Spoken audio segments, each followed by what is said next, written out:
It's the weekend warm-up edition of Main Street Sports Today, presented by the Tennessee Orthopedic Alliance of Columbia. Happy Friday. I'm Maurice Patton. That's Wade Neely. We're both coming to you from our homes on this Friday afternoon. We'll be here for the next couple of hours talking local, regional, and national sports topics, and fired up to do so. Wade, welcome back. What's happening, Mo? Good to be back with you. Good to be back with everybody after a couple days away. Absence makes the heart grow fonder. So I'm thrilled to be back and ready to rock on a feel-good little Friday here. It is a feel-good Friday, man. It's going to be a good show. We're looking forward to it. In the second hour, we will begin our Southeastern Conference football previews. We're going to start in Starkville, Mississippi, as we catch up with the voice of the Bulldogs, Hail State's Neil Price, joining us in the second hour, talking little year two of the Jeff Levy era down there and how things are going. In the next segment, we'll be joined by David BOCLAIR of the Nashville Banner as the Titans get ready to start preseason competition. They are at Tampa Bay. They've been down there for a couple of days with some joint practices with the Buccaneers, but they will kick it off tomorrow night. So we're going to check in with DB and get some thoughts from him as they get ready to get started. We'll also be talking a little NBA, little baseball. We're also going to check in or continue to check in on the Blue Raiders. We'll let you know more about that here later in the show. We will talk a little boys in gold as they've got another road trip this weekend, checking in on them, some golf, and some WNBA talk as well. So, again, we got plenty to get to between now and 4 o'clock, and looking forward to it. Should be a lot of fun. Wade's looking forward to 4 o'clock so he can get back out and finish his yard. Back half's got to be done. Man, got to be done. And was planning to do it yesterday, but we had one of these stupid pop-up showers. It started raining, then it stopped. Then it started raining again, then it stopped, and it never materialized for us yesterday. So, we get a handle on that tomorrow, we're good. Or this afternoon, rather. I heard about that. Was it yesterday or the day before that I was talking to Doug Scopel over at the Sounds, and they got a pop-up right before game time. So, yeah, it's I guess it's kind of that time of year where it kind of comes out of nowhere and fades back out. So, yeah. But at the same time, any excuse to not mow the yard is probably a pretty good one too. So. Makes me feel that's where I get my sweat in, though. If it's a rest day from the gym, it makes you feel like I've did a little extra something, even though you didn't really burn that many calories, but it makes you feel good when you do it. Is the way I look at it. I tell you what, the anticipation of doing it is way worse than actually doing it, and once you get it done, there's kind of a feeling of accomplishment there. You feel good. The neighbors are like, ooh, I better step my game up. They'll be out in the morning thinking, man, I got Neely's on his A game here. So then you throw the headphones on, spin some tunes or listen to a pod and kind of zone out for a little bit. But as producer Mark said, you got to be careful with these batteries. They die a little quicker than you might like. So you might get hamstrung here and there. The key is headphones, not AirPods, because you might hit something and all of a sudden you jar one loose and you've lost an AirPod out there in the yard, and yeah, that's not good. Headphones, way harder to lose, so thank me later. But yeah, that's what we've got coming here over the next couple of hours. Let's go ahead and jump into it, Wade, with yesterday's results and this weekend schedule on the rundown. This is the rundown. Here we go, boys and girls. Your Friday rundown means we start with Thursday results, and we got a couple of baseball scores to tap into to kick things off. In Major League Baseball yesterday, it was the Braves defeating the Marlins. 8-6 was your final score there. In minor league baseball, not so kind to one of our favorites as Jacksonville defeats Nashville. The Jumbo Shrimp over the Sound. 7-2 was that final last night. Trio of WNBA scores on the docket. On that Thursday, it was Atlanta defeating Chicago 86-65. The Sparks topping the Sun 102-91. And the Phoenix Mercury with a beatdown of the Indiana Fever. Your final was 95-60. Today's action at the Major League level. Houston opens a series at Yankee Stadium, taking on the host Bronx Bombers. That's a 6:05 start, excuse me. You can see it on Apple TV. 10 minutes later, Miami continues its series at Truist Park against the Atlanta Braves. Again, that's a 6:15 first pitch. You can see that one on FanDuel Sports. At 6:35 over at First Horizon Park, the Nashville Sounds look for their first win in this series against the visiting Jacksonville Jumbo Shrimp. It is stand up to cancer night, and there will be postseason fireworks, post-game fireworks, excuse me. So get on out to First Horizon for that one. Trio of WNBA games tonight, all on Ion. Check your local listings. The Liberty goes to the Lone Star State, taking on Paige Beckers and the Dallas Wings. That is a 6:30 start on Ion. Also at 6:30, also on Ion, the Washington Mystics are at the Minnesota Lynx, the Nafisa Collierless Minnesota Lynx. And the nightcap at 9 o'clock out in Vegas, it will be the Aces taking on the visiting Seattle Storm. Again, that's a 9 o'clock tip. All three of those are shown on Ion. So I'm not sure which one we will get here locally, but check that out. Good stuff. So let's take it into Saturday now for your schedule. Got three, not one, not two, but three MLB baseball games. The Braves featured in two of those. They open things up at 12:15, and the game will be shown on MLB Network as well as FanDuel Sports South. Not long after that, at 1:05, the Astros and Yankees will get it on. That game is also scheduled to be on MLB Network. Good luck with both of those, I suppose. At 1:05 and 12:15. At 6:15, though, the Braves and Yankees going to the Braves and Marlins going to finish a doubleheader there. 6:15 again, your start time. Game will be shown on FanDuel Sports South. Going to minor league baseball action at 6:35 tomorrow. Jumbo Shrimp and the Sounds will get it on at First Horizon Park. They will celebrate Star Wars night. They will also have Hit City Saturday, and it'll be the Guitar Bank giveaway. So a trio of options in terms of entertainment and goodies to get you out to the ballpark again tomorrow night at 6:35. WNBA schedule for tomorrow. It'll be the Sky at the Fever. Buckle up, another chapter in the rivalry. We'll see what happens. 7 p.m., that game will be shown on CBS, folks. 7 p.m. Start time again on CBS. It'll be the Sparks at the Valkyries, beginning 30 minutes later at 7:30. Game can be seen on WNBA League Pass. We mentioned it a moment ago. We'll talk more later, but the Titans are at the Bucks. It'll be a 6:30 p.m. Kickoff in NFL preseason action. 1 hour after that, double dose of football, if you will, as MLS resumes for Nashville Soccer Club. They're at St. Louis. That game again kicks off at 7:30. You can see that one on Apple TV. Sunday, wrapping up the weekend, Major League Baseball action. The Astros and the Yankees will meet at 12:35. You can see that one on the MLB Network. Also at 12:35, the Marlins and Braves finish up their lengthy series at Truist Park. Again, 12:35, you can see it on FanDuel Sports. The Sounds and Jacksonville will conclude their series at First Horizon Park as well on Sunday. That will be a 6:05 start, and it's Sunday Family Fun Day out at First Horizon. WNBA play on Sunday, nationally televised on ABC at 11:30. It's the Minnesota Lynx at the New York Liberty. 3 o'clock on the CBS Sports Network, it's the Mystics at Dallas. At 5 on NBA TV, you can see the Atlanta Dream at Phoenix against the Mercury. At 7 o'clock, Seattle is at the LA Sparks. And at 8 on NBA TV, the Connecticut Sun travels to Vegas, taking on the Aces. Ladies and gentlemen, that concludes your rundown.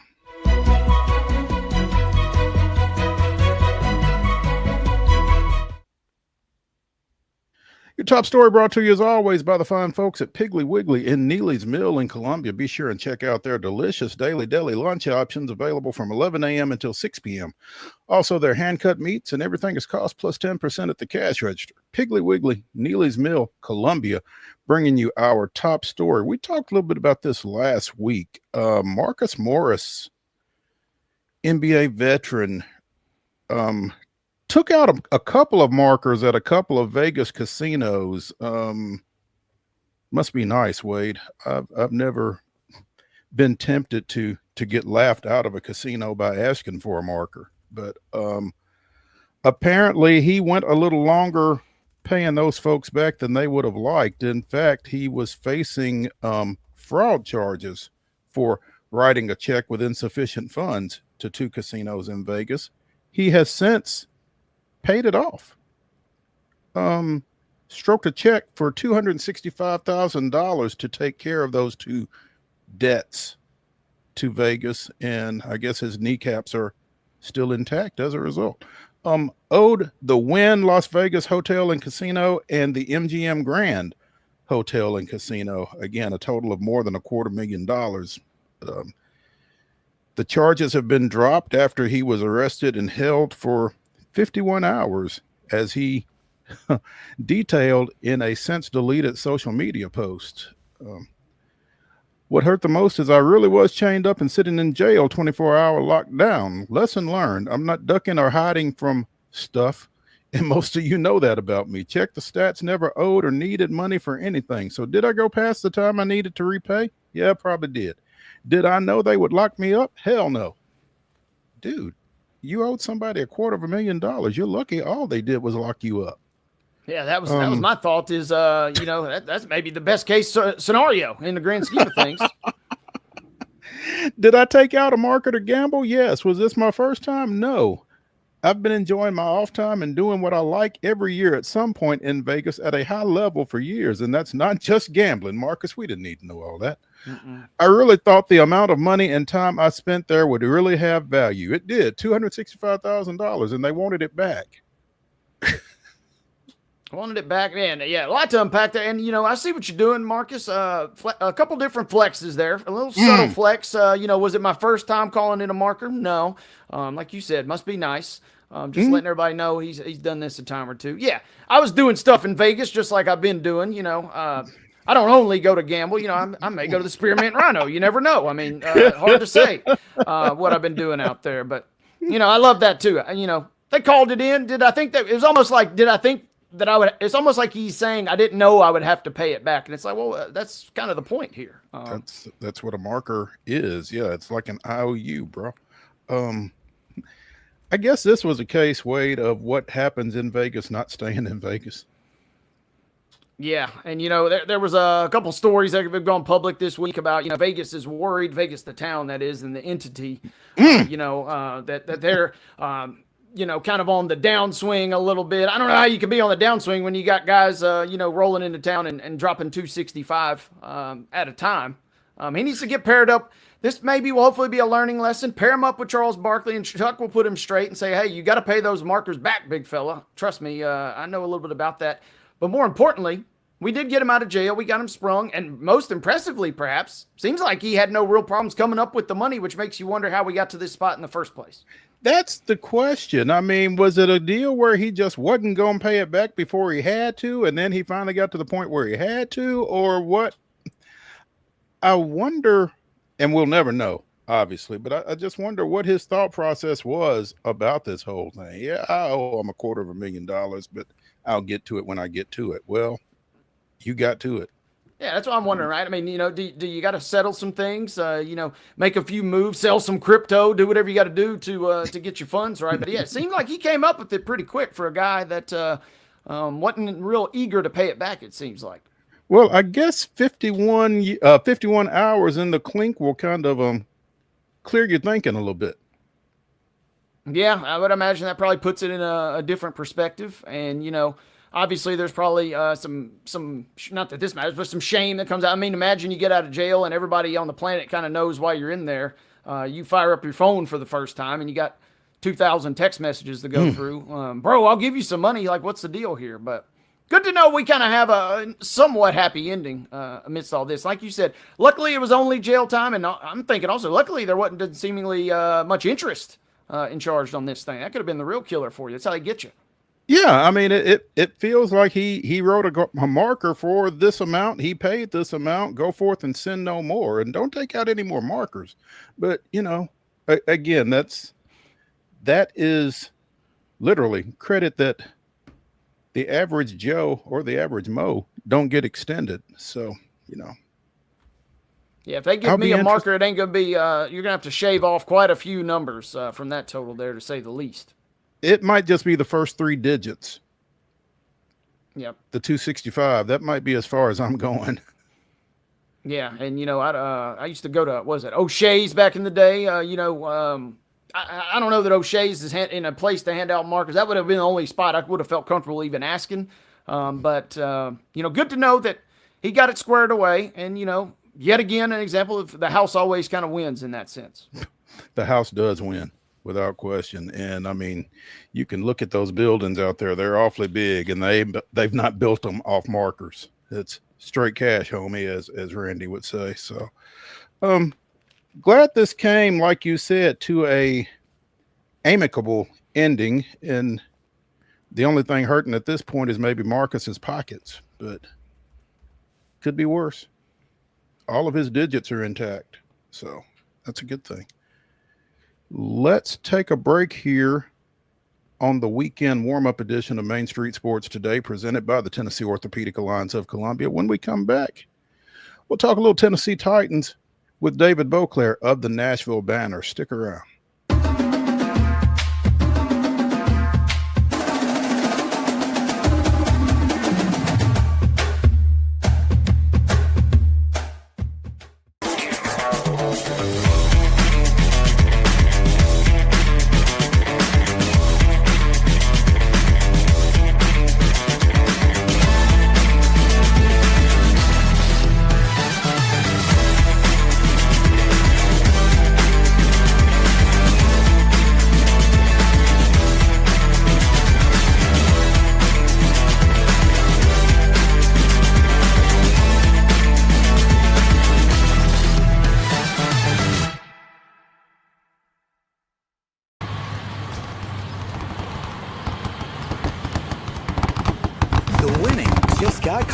All new Sportsbook, the latest gaming machines, live horse racing, and more. The Mick Gaming Hall, Kentucky Downs. Winning just got closer. Deep in a forest at Nashville Zoo, new creatures here for you to view. Phantoms graced in black and white swing high in trees of dappled light. In rocky crags, tall and steep, small antelopes with nimble feet. A wise old man with beard of white, a sentry perched on stony height. Amidst it all, a hunter lies, with coat of gold and steely eyes. A new adventure just for you. Leopard Forest at Nashville Zoo. Open now.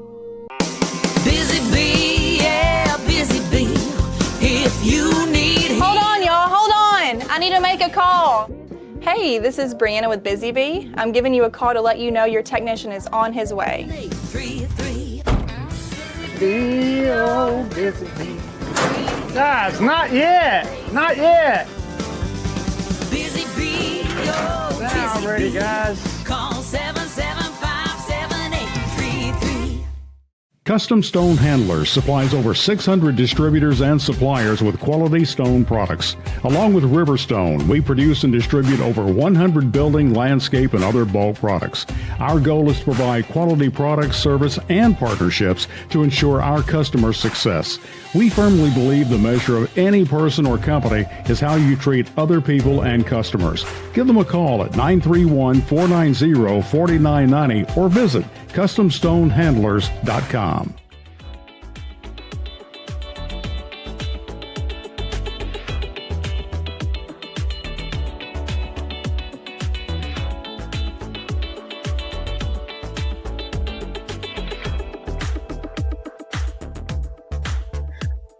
Hey, welcome back into the weekend warm-up edition of Main Street Sports Today, presented by the Tennessee Orthopedic Alliance of Columbia. I'm Maurice Patton, anxiously awaiting the return of Wade Neely. Wade, are you there?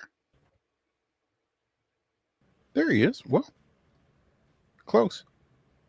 Almost.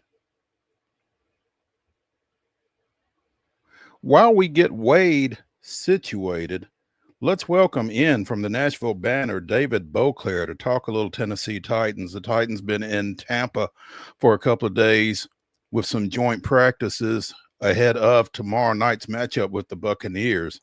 David, are you there? I'm here. You are here. Okay. I saw Wade for a second there. I thought I saw him as well. He ghosted us. I don't know what's going on. But hey, thanks for taking some time with us this afternoon, DB. I appreciate it. Oh, always a pleasure.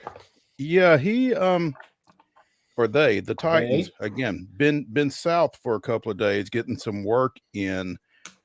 From what you understand, how have things gone, and how are they looking as they head into this first preseason matchup? I think there's sort of a different feel around the Titans right now as opposed to a year ago for a couple of reasons. Obviously, Cam Ward is the big one. There, nobody wants to have the number one overall pick in the draft until you actually make the number one overall pick in the draft, and then you're like, obviously it remains to be seen what he can do, but that creates a lot of excitement, and I think too, Brian Callahan needs to be given some credit for taking sort of a step back. I always said Mike Vrabel was sort of the best of the Titans coaches I worked with at self-analysis and being honest with what's going on. And I think there's been a lot of that from Brian Callahan in terms of he took a step back from his first year and said, okay, we need to do some things differently. Again, it remains to be seen whether they worked, but he created, he broke the roster up into 4 teams during the off-season training part of things and created a sort of a daily competition where score was kept throughout the end of the mini camp there.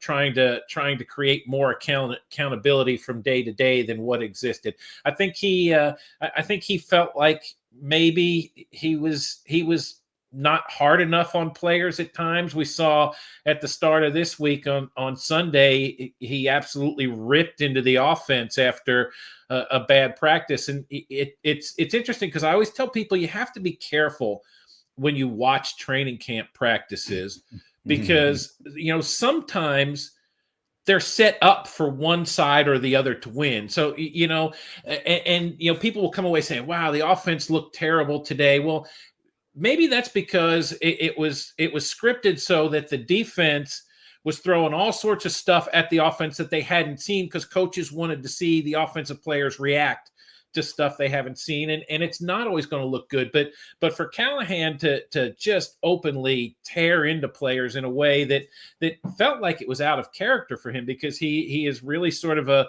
relaxed, easygoing guy most of the time. I thought was pretty telling in that it's him saying, I have to do this sometimes that maybe I didn't do it enough or at all last year. So there's things like that I think are creating a sort of a different feel. I do think there's, this is not a team that's ready to take the NFL by storm right now, but there is a chance, there is a sense that, okay, there's something in place that you can build from here. And we'll see what the preseason games reveal in that regard.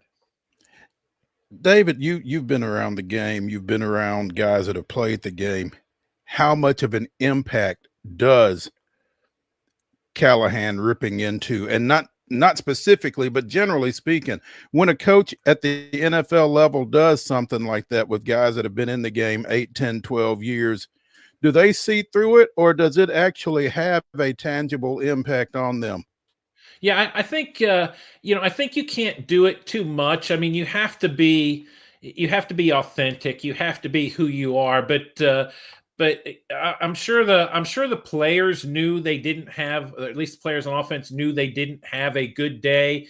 And if they're sort of used to thinking, okay, this is gonna be terrible going through the film review of this practice, or I'm not looking forward to seeing that, and then all of a sudden this bomb drops on them before they even leave the field. I think it probably would have a good effect in terms of getting their attention.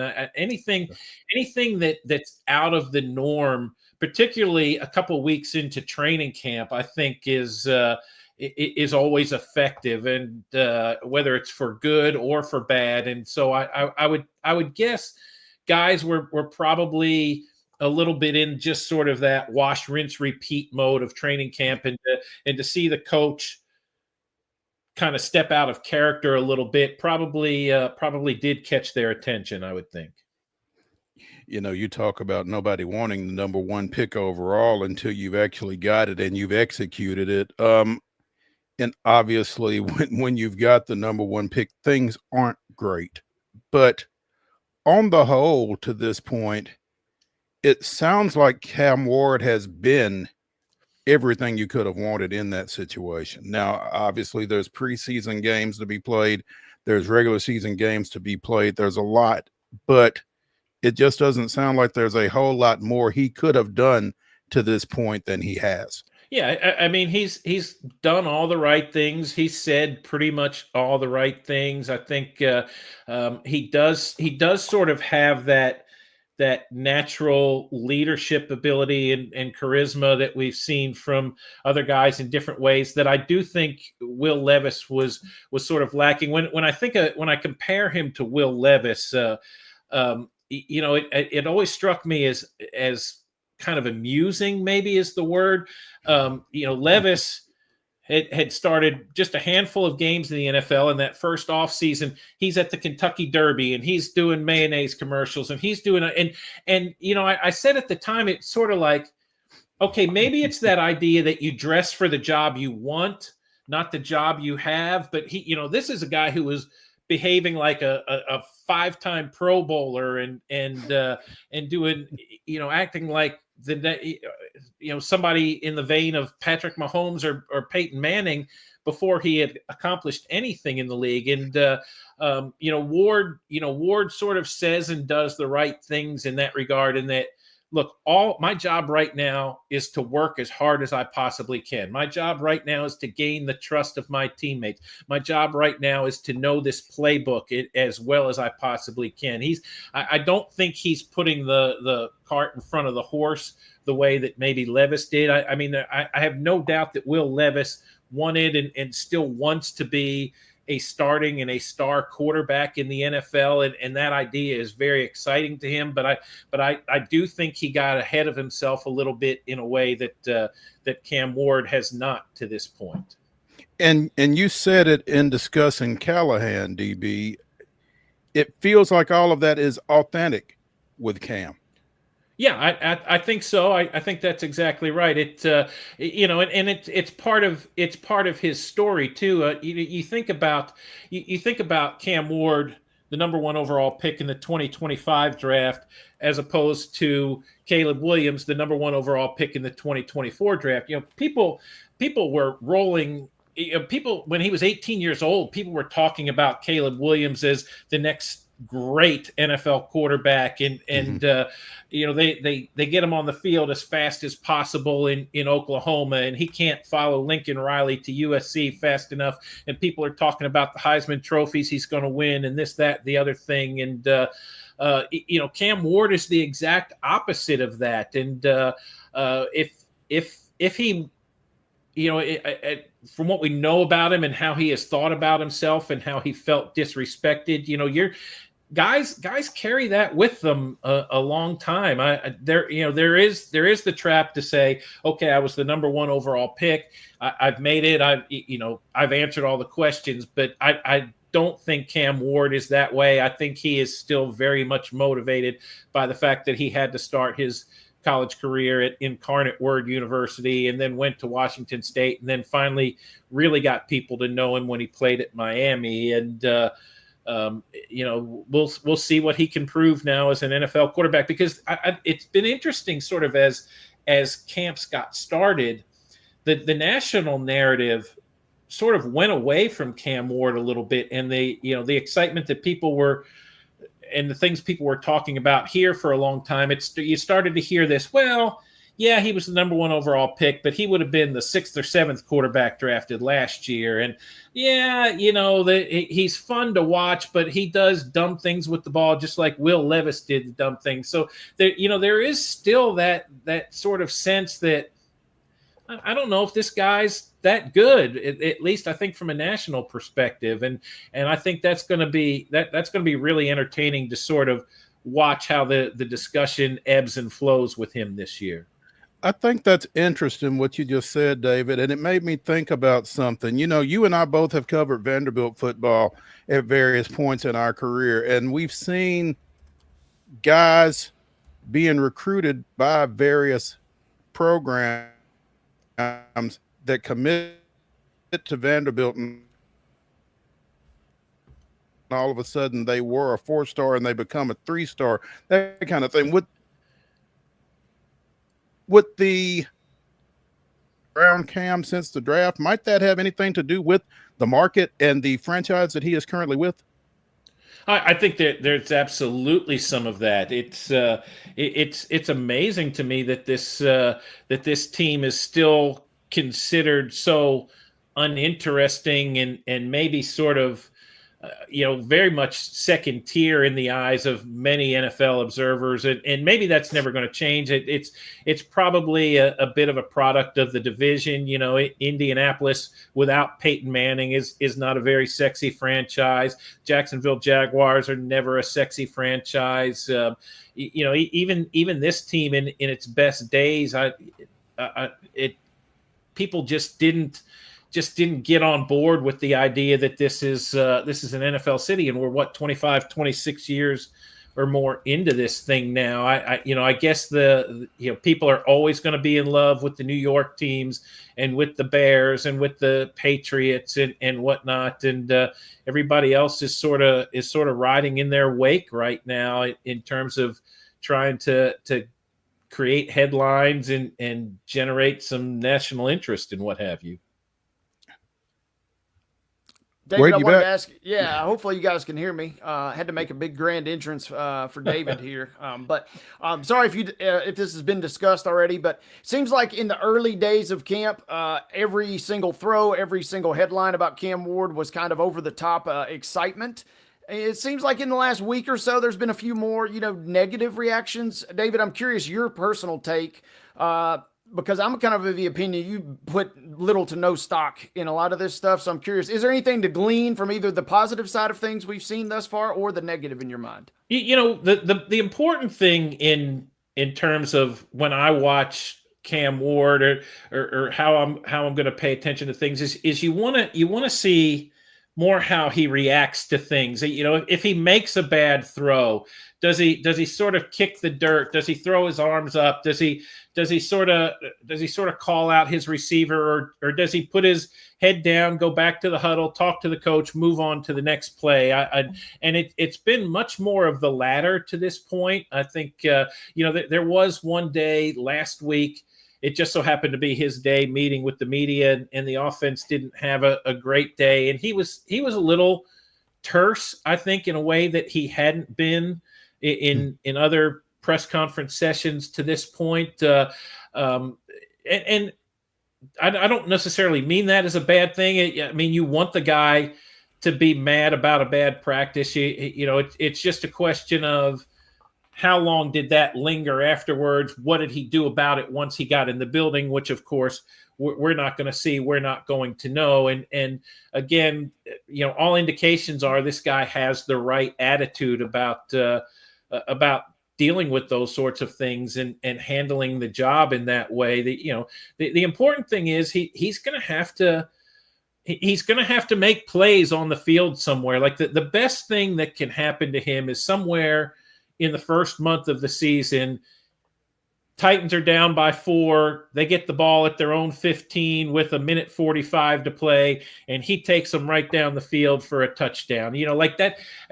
You can show up at 5:30 every day. You can recite the playbook from start to finish, but until you make plays and you deliver in those clutch situations, particularly at that position, there's always going to be that question mark about you. He's just going to have to do it at some point, and certainly he's going to get the opportunity beginning right away in week 1 as long as he gets there healthy. Kind of in that same vein, David, as much as you can, looking at last year's psychology and body language, I guess.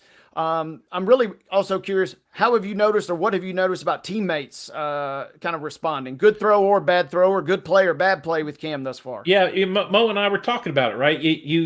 You don't want to have the number 1 overall pick until you get the number 1 overall pick, and then you're excited about it, and it gives you a new burst of energy. I think you see guys, it's always fun to watch the wide receivers and who is sidling up to the new quarterback, and who's trying to be his friend and whatnot. And I think I think Calvin Ridley is doing a much better job of that this year. It was sort of when he got here last year, DeAndre Hopkins was already Will Levis's big brother. And that was, everybody else was sort of on the outside looking in right there. So I think Ridley has done a better job that way.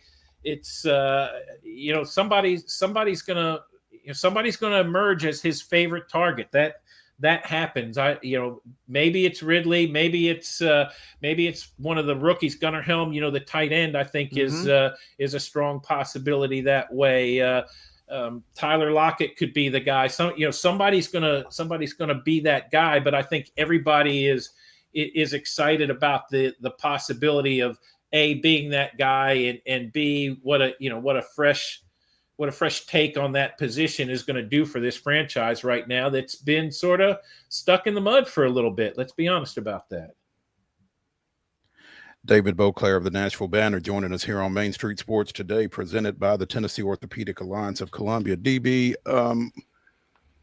having said all that about Cam, what are we looking for? What do you want to see? It sounds as if his exposure is going to be a little limited tomorrow night, but what are you looking to see tomorrow night out of him and out of this team?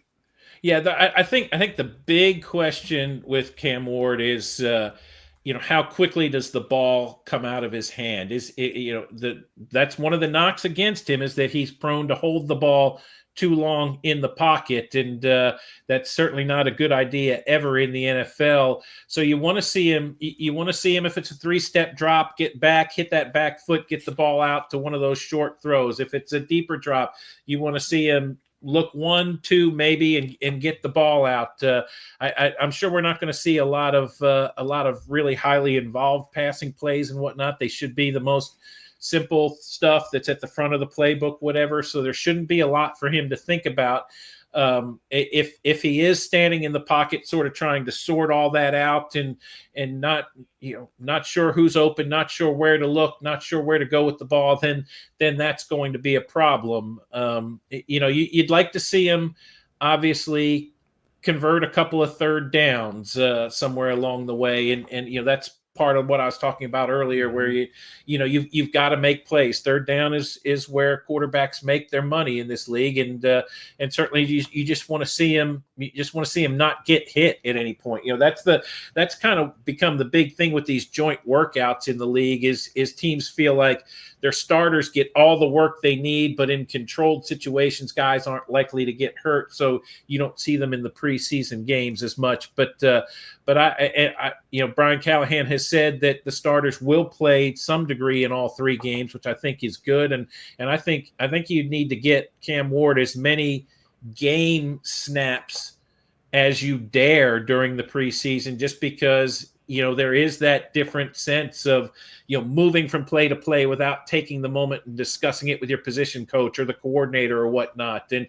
you're under the pressure of the play clock and do those sorts of things. I'd like to see him do as much of that as they think they can get away with this year. Besides Cam, what are you looking for? I want to see the starting offensive line. Obviously, that was a big problem last year, and I want to see how they look as a unit and as individuals. There's been a lot of buzz about J.C. Latham, slimmed down, looking better, more confident. Obviously, playing the position he played at Alabama.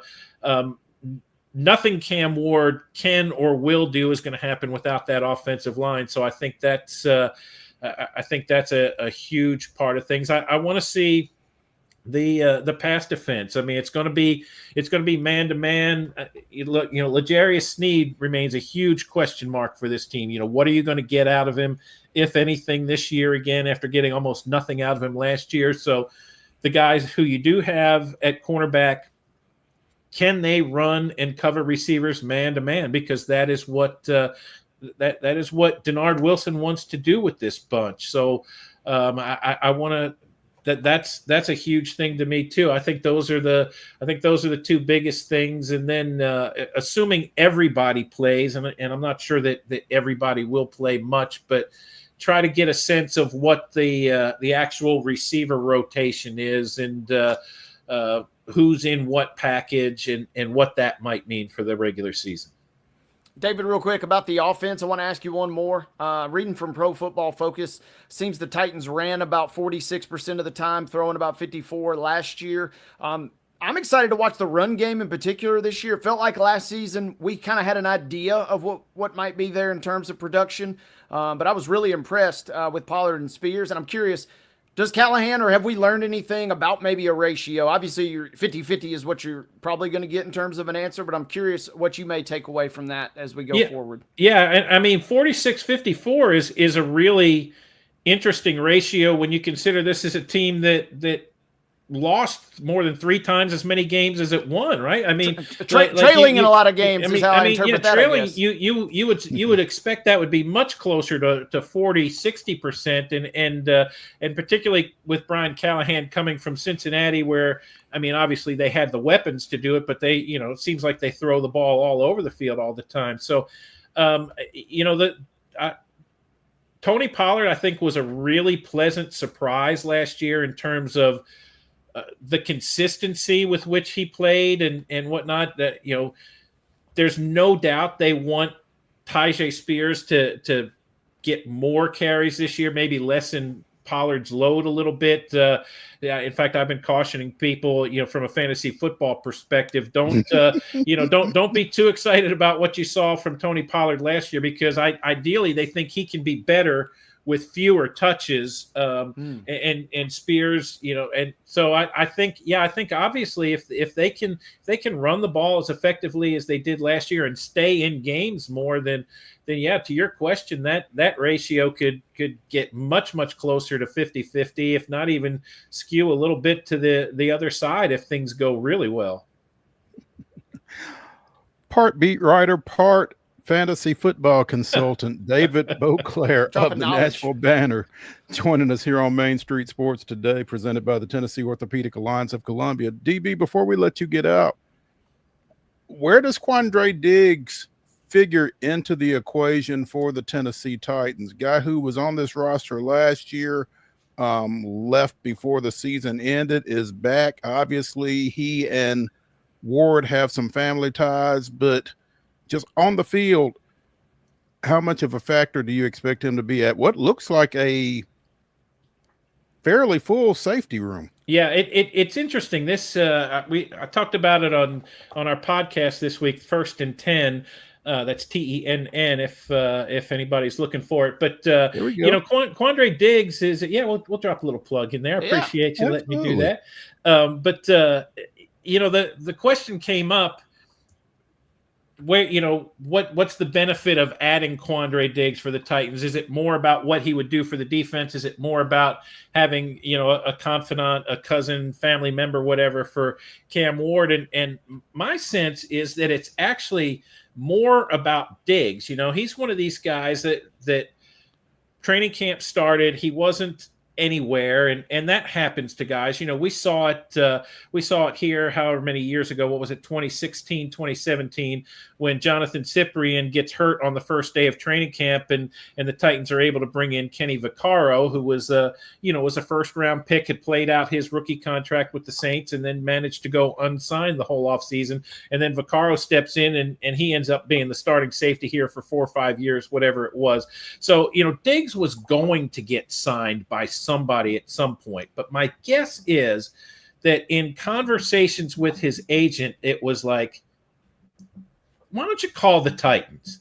Number one, this is a guy who had very, very little injury history, and probably feels like he owes this team a little something after getting hurt last year and missing more games than he had in a long time. And two, he's an 11-year vet. He's a 3-time Pro Bowler. He's made in excess of $50 million in his career at this point. He doesn't have a lot to prove. I'm sure in his mind, it's like, I'd like to play with Cam. He's my cousin. We're close. That would be fun. And so from the Titans, it's it's a low risk move, right? At this point, he's coming in. You're not paying him the money that you were paying him last year. You're not counting on him to be a starter the way he was last year. If he comes in and he is the player you thought he was last year, then great. You've got yourself a steal and whatnot. But I think this was really more about Quandre Diggs saying, you know, I've got to find a place to play at some point. Let's talk to the Titans first. If they're interested, let's go there. If not, then, you know, we'll wait for the phone to ring. And the Titans took their shot with him. It's the kind of it's one of those moves that I think could really, really pay off for them in a way that you don't necessarily expect by that kind of addition at this point in training camp. David, the biggest question that I have Cam Ward and Tammy BOCLAIR met yet?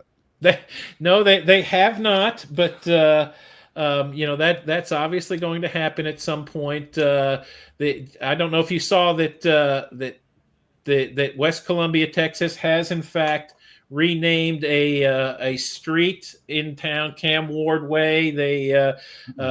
Tammy has talked to the mayor there about how that all went, and did she ask where her street was? Come on now. You know, it actually, if they're going to name anybody, if they're going to name a street after anybody from her family, it would be her mother. You'd have Bernice Bros Way somewhere in there. The woman was lived in that town for 60 some years, and just was a true institution. So no, she has not met Cam Ward yet, but is very excited about doing so, and has regular conversations with folks back home about all things Cam Ward and what and just how excited folks there are about him and having him in the NFL at this point. It's awesome. David BOCLAIR of the Nashville Banner joining us here on Main Street Sports today, presented by the Tennessee Orthopedic Alliance of Columbia. DB, we appreciate it, man, and we will catch up soon. Always fun. Thanks, boys. Have a great weekend, everybody. See you, David. You too. Let's take a break here as we continue the weekend warm-up edition of Main Street Sports today. When we come back, we'll talk a little baseball. Stick around.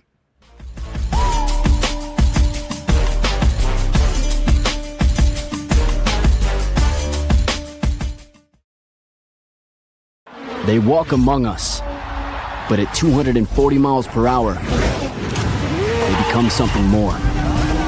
They're thrill seekers, risk takers, and maybe just a little bit unhinged.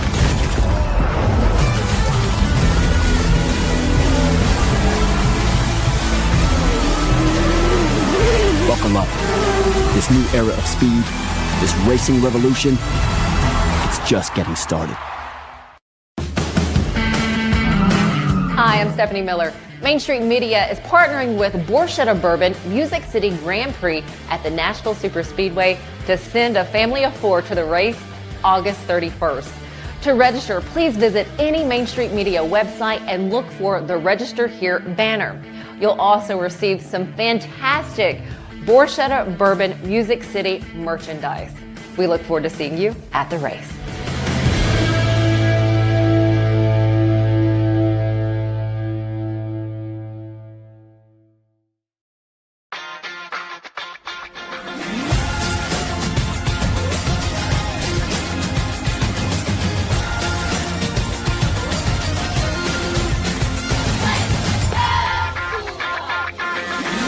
Zion Christian Academy at zioneagles.org or 931-388-7531. You can schedule your appointment to visit their beautiful campus. Again, zioneagles.org or 931-7531 to schedule your visit today.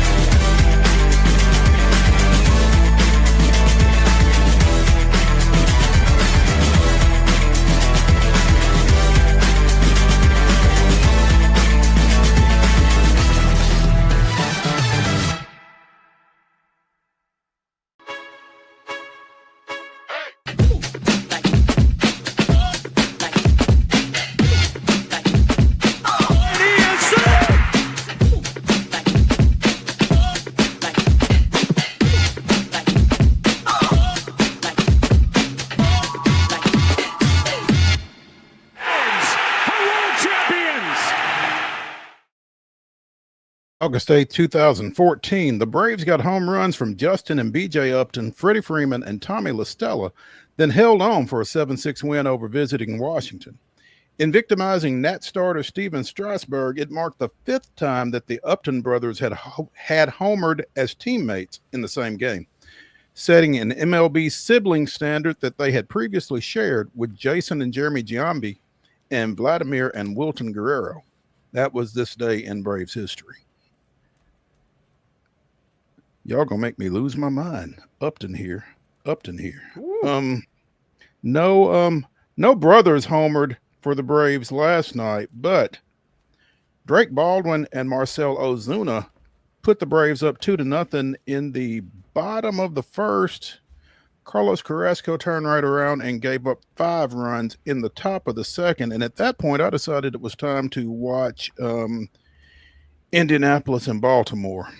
Checked back in, and it was 6-5. Then it was 6-6, and then it was 7-6. And final score: Atlanta 8, Miami 6. Drake Baldwin with a pair of home runs, 5 RBIs in that game. As David and I were talking yesterday about his NL Rookie of the Year candidacy, and I would think that this certainly doesn't hurt that.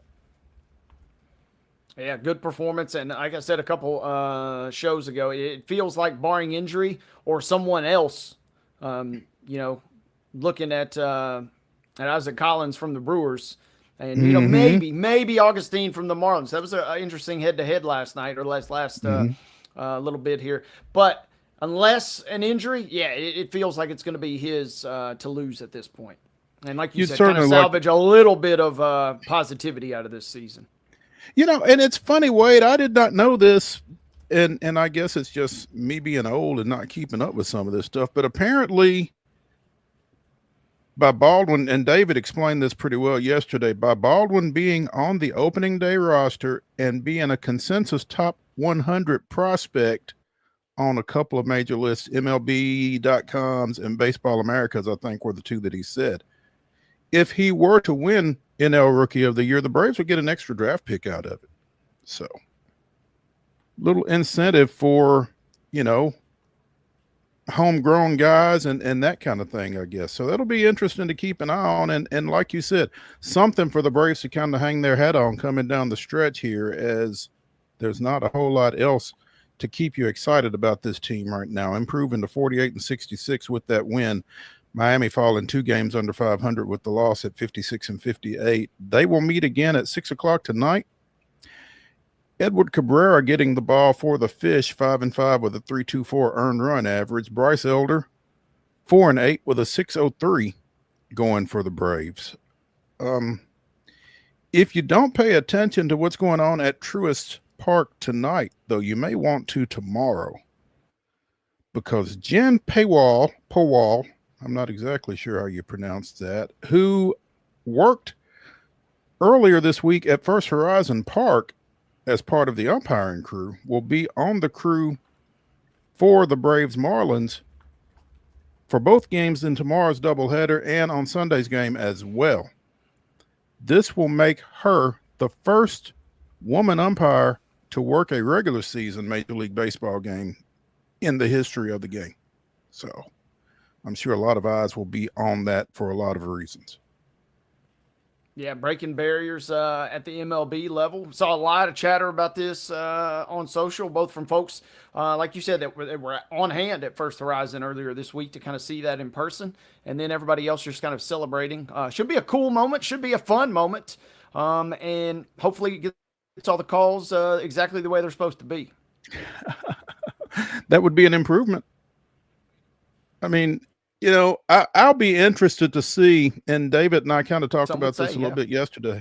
I don't know, if folks will maybe come at her differently should she kick one than they would normally, or a little harder, a little easier. How does that work? How do you meter that?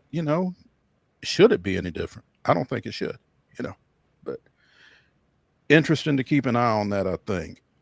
Again, Braves and Marlins play tonight. They play 2 tomorrow, and they play on Sunday to close out a 5-game series. That doubleheader forced by a rainout earlier this year. And it's worth pointing out it's good that we get to break this barrier because, we're trending toward robots calling the game anyway in a couple of years. So might as well break all the barriers we can while the humans still have a little say-so in the matter. There you go. Houston and the Yankees will play tonight up at Yankee Stadium. It's a 6:05 start. The Astros coming in at 64-51 and cooling off a little bit. The Yankees 61-54. It's Hunter Brown going for the Astros, 9-5 with a 2.47 earned run average. Rookie Cameron Schlittler. Be careful with that one. 1-2 with a 4.58 earned run average, getting the ball for the Yankees. And again, Houston has had its struggles here of late, and they've got somebody nipping at their heels because Seattle walked off the White Sox last night, 4-3 in Atlanta. The Mariners now a game and a half back. They open a series at Tampa Bay tonight. Meanwhile, Texas, I think, is 4.5 back there at Philadelphia this weekend. Yeah, this is a big series for both of these teams, and two, at the moment, underachieving teams. The only issue is, deep down, I think the real rational Astros fans would say they've overachieved to this point in the season, especially considering the injuries and kind of the players they've had to have on the field as of late.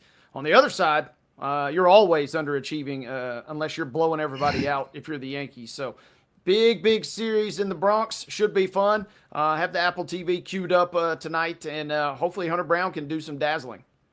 Absolutely. Yeah, we talked during the rundown. The Sounds dropped a 7-2 decision to the Jumbo Shrimp of Jacksonville last night over at First Horizon. They have lost each of the first 3 games of this series, and they have now lost 4 straight, dating back to the series finale up at Scranton Wilkes-Barre over the weekend. So Sounds trying to get right. Again, they've lost 4 straight. They've lost the first 3 in this series, and they've lost 6 in a row to Jacksonville. So it's not just the big league club in the Marlins organization that's having a lot of success, but the Jumbo Shrimp are on a little bit of a roll right now as well. Nashville Sounds fans will be a little excited by the return on a rehab assignment of left-handed pitcher Robert Gasser, who spent, I think, parts of the previous 2 seasons here in Nashville. Again, he's here on a rehab assignment coming up from the Wisconsin Timber Rattlers of High A Midwest League. So get to see a former and future prospect perhaps this weekend as Gasser comes back to town. Yeah, get out and support the boys. They need it. They've not done particularly well at home in the second half. 7-8 home record, not the greatest. We're used to seeing that number be a little better. So get out, cheer them on, and hopefully grab some dubs. Absolutely. Let's go ahead and take a break here as we close out hour number 1 of the weekend warm-up edition of Main Street Sports Today, presented by the Tennessee Orthopedic Alliance of Columbia. When we come back, we will talk a little MTSU football. Stick around.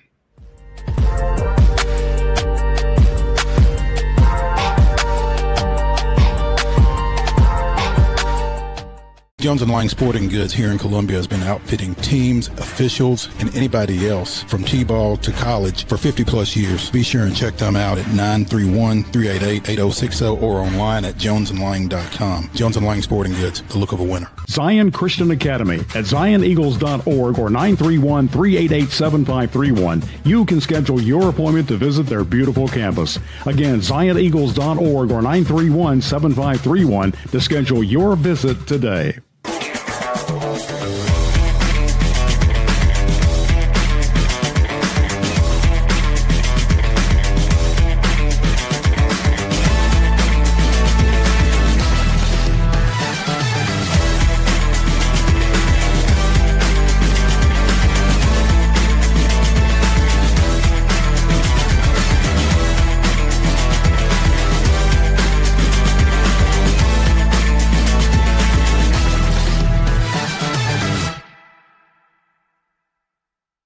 Custom Stone Handlers supplies over 600 distributors and suppliers with quality stone products. Along with Riverstone, we produce and distribute over 100 building, landscape, and other bulk products.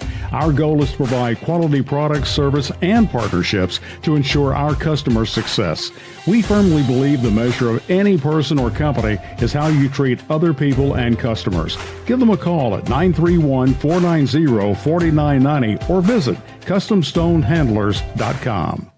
Piggly Wiggly, located in Neely's Mill Shopping Center, is Columbia's locally owned and operated Cost Plus 10 grocery store dedicated to serving the community with low prices and smiling faces.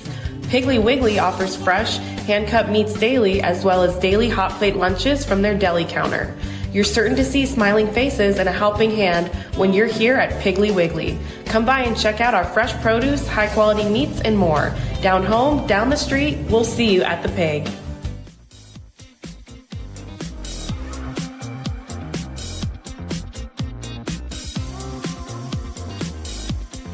Hour number 2 of the weekend warm-up edition of Main Street Sports Today, presented by the Tennessee. I just went blank. TOA, the Tennessee TOA of Columbia is bringing you the second hour of the weekend warm-up. And again, I just went blank. I'm sorry. I'm Maurice Patton. That's Wade Neely, and we'll make it up to our advertisers later. But at any rate, we were over at MTSU Football Media Day earlier this week. We visited with Derek Mason. We had him on Coach's Corner yesterday. We've also got some video interviews with offensive coordinator Bodie Reeder, defensive coordinator Brian Stewart, and quarterback Nick Vadiato. And we're going to let you hear what they had to say when we visited with them. Let's start with Coach Reeder. Mark. Patton with Main Street Sports Today, joining us here at MTSU Football Media Day this morning. Bodie Reeder, offensive coordinator, second year, right? Second year. Okay, so pretty much everybody's second year. Thanks for joining me, first of all. From year 1 to year 2, what's the biggest thing that you've figured out? Well, you have a full year of information that we didn't have before. So a full year of knowing our players, knowing the conference, knowing how to work with each coach, right? Some guys are new, first time being around each other. There's some expectation and anticipation of what's to come, right? And I think that's always helpful going into the second year. And we were able to keep some continuity with the staff and excited about the guys that we have on our offensive staff. And then it's easier to speak the same language and go further faster. And then it's now ingraining and indoctrinating these new players. You know, and that comfort level, I would imagine, makes a lot of things a lot easier. Yeah, I think, the first year you go into it, you're not only installing to the players, you're installing to the coaches, the schemes, right? Mm-hmm. Well, now you go into year 2, there's less installing to the coaches because they've mastered, they know the schemes. Now we can focus more on the players, and we're excited about their growth. When you talk about expectations, coming off a 3-9 finish last year, y'all's first year on campus, everybody's hungry. Everybody out there is hungry for this thing to be successful, and I'm sure you all are as well.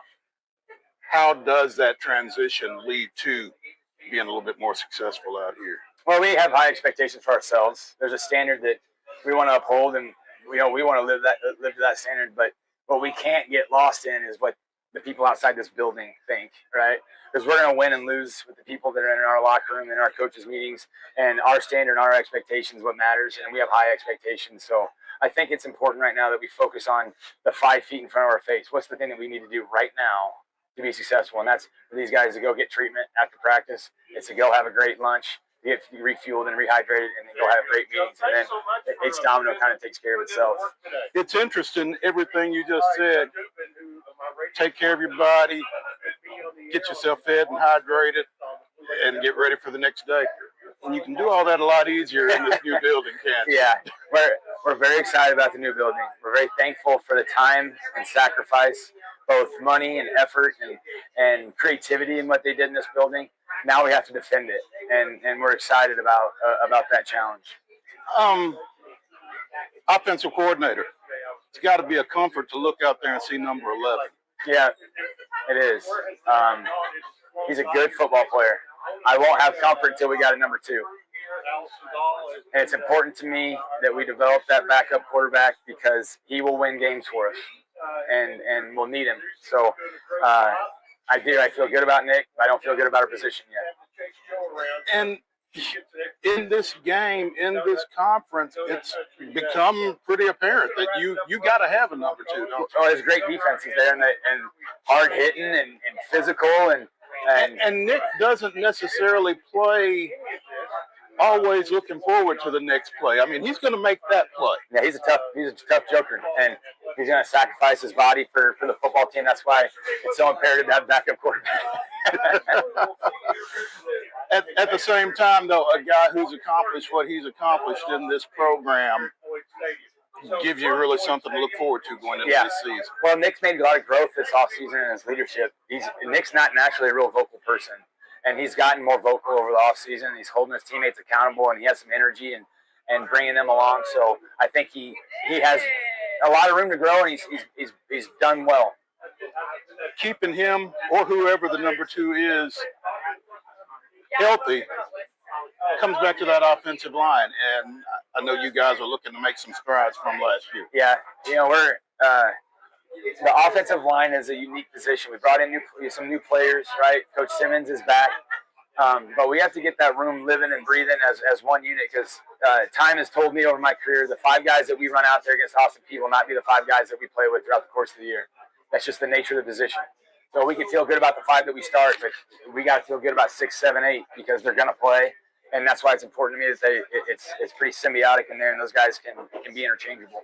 So depth pretty much across that offense is a huge objective and something that you're really paying a lot of attention. Really excited about the depth of the wide receiver room right now. I think those guys can run at people in waves and stretch people down the field. But yes, depth and competition inside the rim is going to make everyone better.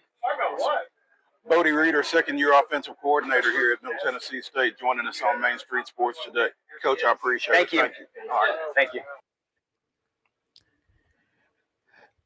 It was kind of interesting to me in talking with Coach Reeder that the biggest thing that they were kind of looking at was trying to create some depth and build some depth, particularly at the quarterback position, coming up with a number 2 behind Nick Vattiato, because he has been such a vital piece of that offense for such a long period of time, even predating this coaching staff. But they want to make sure that they've got a viable number 2 behind Nick, trying to just kind of close the gap between 1 and 2 so that you don't have the drop off, which makes a lot of sense. Let's go now to our conversation with defensive coordinator Brian Stewart. Tennessee State defensive coordinator Brian Stewart joining us here on Main Street Sports today. Coach, thanks for taking some time with us on this Tuesday morning. Absolutely. Hey, from year 1 to year 2, what's the biggest pickup, I guess? What's the biggest change for you and, as a coach and as this unit? I think it's a couple of things. I think in football, especially this atmosphere with the NIL and the transfer portal, I think the 2 things that you really got to work on is talent, right? Talent, and then culture. So I think both those things have changed. I think our acquisition of the talent as well as our development of the talent has gotten better, as well as the retention of the talent. And then you look at as far as our culture, I think we're getting guys that really bought in. We kept guys that bought in, and we run guys that have bought in. And those are the 2 biggest differences. Yeah, you talk about retention, and sometimes that kind of gets lost even in this day and time. But with so many people moving around, the more people you can keep around, the better your continuity is. Absolutely, bro. You're absolutely right. Just keeping pieces on the defense, like our whole entire D-line returned, right? So that helps. Our starting Mo Parker, Hughes returned. We got our safeties, 2 of the safeties that started last year's first 2 games returned, and Brendan Harris and John House. So with that being the case, your meat and potatoes of your defense got a chance to have some continuity going into another season, and now being able to push the culture forward as well as what we want to do defensively. Defensive coordinator in a program where your head coach is a defensive guy. How tough is that? You would imagine it'd be real tough, but my background has always been around defensive coaches. So my first time in the NFL, I was with Don Capers, I was a DB coach.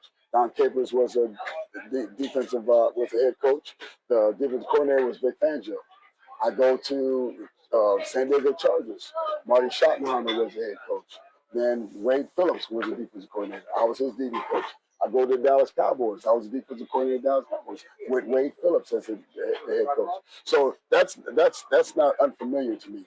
One of the things I like about that is I have a person that respects what I do and knows that I respect what he does, and I could talk to him about some serious stuff. What I like, why I like it, and then they can dissect it and then give me suggestions or say how I like it too. So it's a good situation. Great situation. You know, first year with Coach Mason, with this coaching staff, figured some things out, but things on the field didn't necessarily go the way you would have liked for them to. How does that change this time around? Yeah, I think when we came in recruiting, we were a little behind the gun. And so you have to keep some guys maybe you normally wouldn't have kept. And then you're chasing recruiting. When I say you're chasing, it's just like those aren't the guys you actually recruited. We kind of had to piggyback on the guys that were already recruited. And not that they weren't good football players, but they didn't necessarily fit our scheme and what we were doing on both sides of the ball. So now we're in a situation where we recruited. So the guys that we recruited this last class, the 19 freshmen and 20 freshmen that are local, as well as the transfer portal guys that we have, we recruit those guys. They fit our system. They know how we want to play. They play in very similar systems and come from very similar systems. So it's exciting because now the machine can run better. First year in here, first year in the conference, kind of getting your feet on the ground, figuring some things out. More comfortable this time, I would imagine. Absolutely. I think when you come into a job, no matter where you are, you don't know what you don't know, right? You don't know what you don't know. And then so coming in, you're like, hey, from what we look at, we look pretty good, spring, but then you don't know. Mm-hmm. And then once you start playing against teams, we started off with Tennessee, a good Tennessee Tech team, but nobody knew it was going to be that good until the season, and then you said they were pretty good, right? Mm-hmm. And then next thing you know, we're playing against Ole Miss, who was a pretty good team. And then we had Memphis and then Duke. So our first 4 games, man, we took some body blows. In those body blows, we lost our starting linebacker and our starting safety. So then now, guys, you're counting on and these happen all the time, but guys you're counting on weren't there, and now the guys get battlefield promotions sometimes aren't prepared. And then so now you're looking at a league, and now by the time we get to Western Kentucky, those guys are flying by Jacksonville State. So no excuses. We didn't play the way I'd like to play, obviously. And that's one of the things when it came to December 1st, this December 1st, I sat down and I wrote a manifest that how we're going to get better.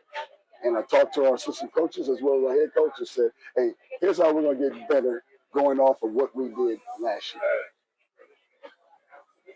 Talked to Coach Reeder, the offensive coordinator, and one of the things that he kind of stressed was depth. You mentioned injuries early, that kind of thing. Obviously, there's no getting away from them. Obviously, it's a next man up mentality. Starters are starters for a reason, but you don't want there to be that drop off when the next guy steps out there. Absolutely. You're absolutely right. And I think we solidified depth in positions, but you still, the starter still started for a reason. But I think where we are now is maybe we lost a step.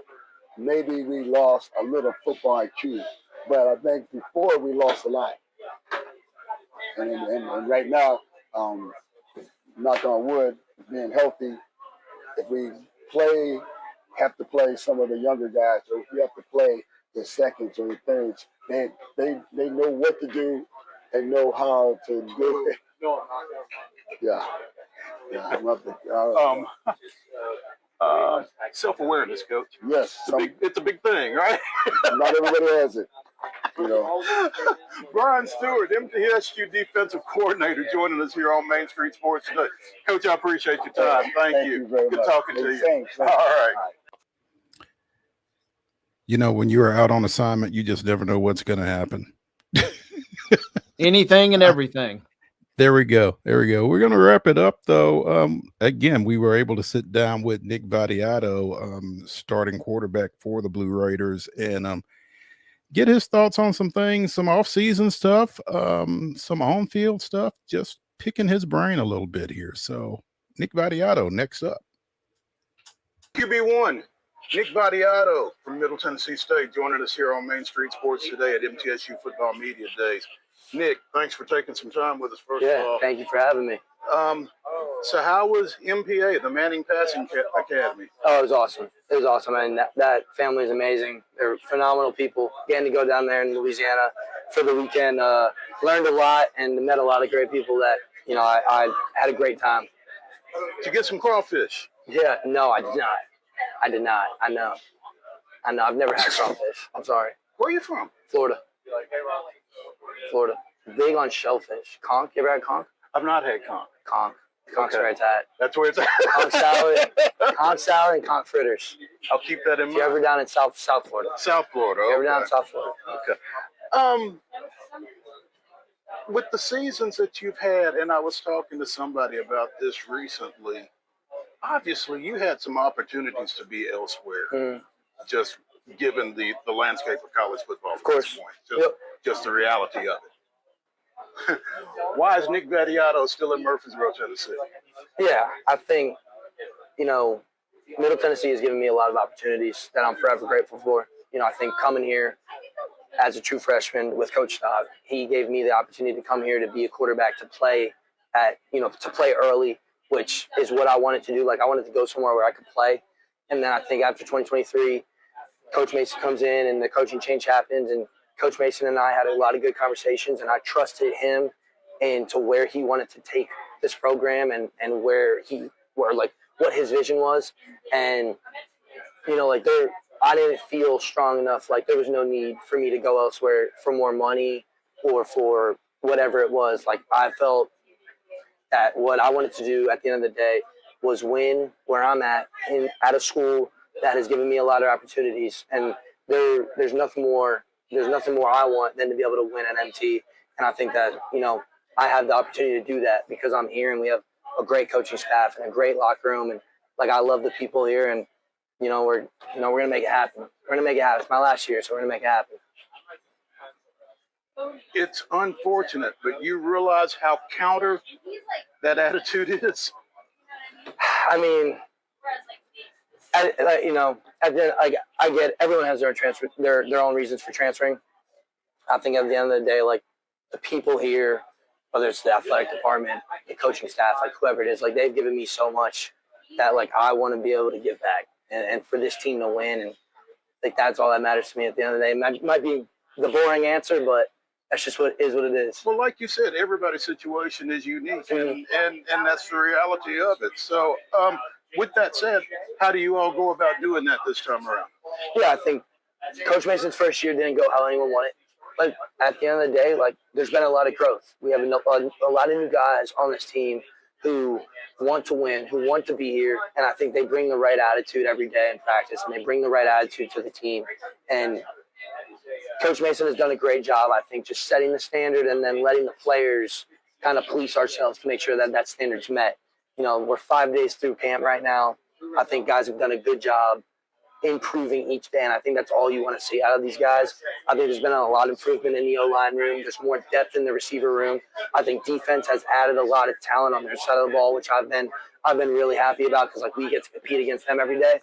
So I think just like that, we trust and love each other in this locker room, and that's a big thing. And when we go on that field, we're making each other better. And so I'm really confident about this team that we have. Individually speaking, how does Nick Vattiato take his game to another level from 2024? I think it's you just try to fine-tune small things. There's not major differences, drastic differences that you're going to make. It's fine-tuning the small things. It's understanding, situational football. It's understanding, where your check down is, how to handle pressures and protections. And I think what's helped me a lot is second year in this offensive system with Coach Reeder, having a better command of the offense. I think my role as a leader has continued to grow and get better and bigger. And I have a lot of talented guys around me like, I do not have to be Superman by any means. Like, I can be a point guard on a basketball team. You know, like, my job is to get the ball to our best players, whether it's making sure we're handing off the ball, we have the right run call in the run game, or it's just spitting it out to our receivers in the pass game, make sure they have the ball in their hands as quick as possible. Like, that's my job. And then I get to watch those guys work because those guys are super talented, and we have a defense that's going to get us the ball back. We got a lot of playmakers that's going to make a lot of plays.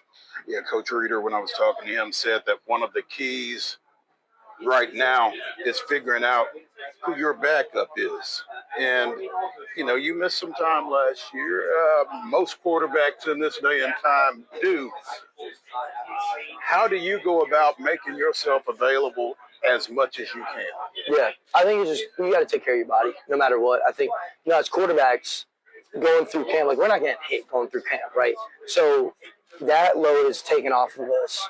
So we have to do a good job as quarterbacks going through camp. Like, you have to prepare your body throughout the course of the winter, spring, summer with Coach Blatnick. Like, you got to get in the weight room. You got to add your muscle. You got to add a little bit of weight, like good weight, to make yourself durable throughout the course of the season, because you're going to take some shots. Like, we have a phenomenal line, but we're playing football at the end of the day. Like, I'm going to get hit. I'm going to take some shots. But I think it's just about, like, you have a good process. You get a good routine. You trust Coach Blatnick's process in the weight room. Then you get in, you recover your body. You eat right, you eat good. We have a phenomenal training staff. So I think it's just doing the right things off the field to make sure your body is at top shape on the field. You guys are about a week into the Student Athlete Performance Center. Yeah. What are your thoughts? It's amazing. It's like everything anyone could have asked for. Like, this thing is amazing. It's hard to put in words like how great this building is, but it's phenomenal. Phenomenal. Are you able to make the new guys who haven't necessarily seen pre-SAPC really appreciate this? You know, these incoming freshmen, they probably won't understand it, you know, but at the end of the day, like, I think it's important to understand, like, this is something that a lot of people donated to make happen. And I think we are all grateful for them. And I think just every day we walk in that building, you know, we're taking care of it the right way. You keep it clean. You keep your locker room clean. You make sure that you don't leave trash on the ground. You know, respect what people have done for you, and obviously this building that's been built for us. So I think it's, you know, at the end of the day, like, even if some of these young guys didn't experience like what was here before this beautiful building, you know, we can make sure that we're all doing our job to upkeep it and make sure it always looks as good as it does right now. Middle Tennessee State starting quarterback Nick Battiato joining us here on Main Street Sports today. Nick, appreciate your time, man. Thank you so much. Good Appreciate luck. you. Absolutely. Thank you.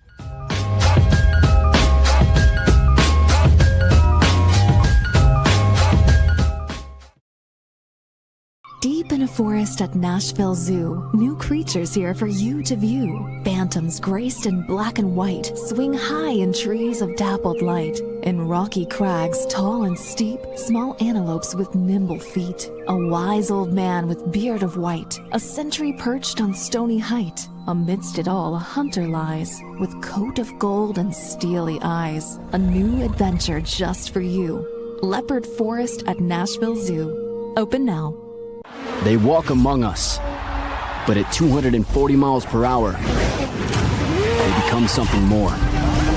They're thrill seekers, risk takers, and maybe just a little bit unhinged.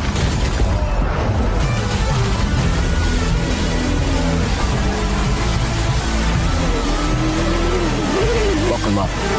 This new era of speed, this racing revolution, it's just getting started.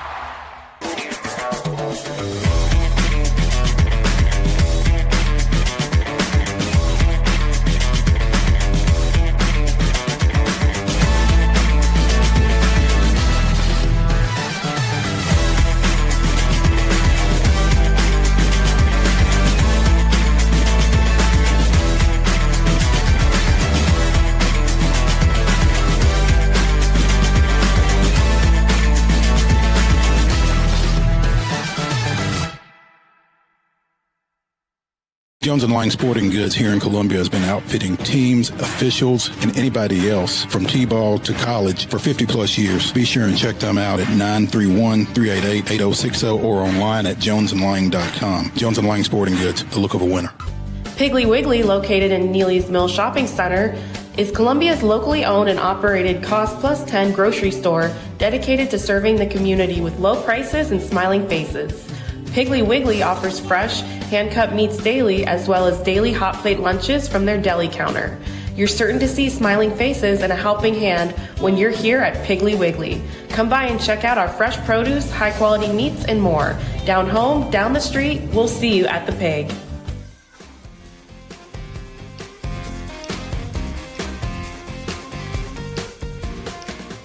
To the weekend warm-up edition of Main Street Sports Today, presented by the Tennessee Orthopedic Alliance of Columbia. I'm Maurice Patton.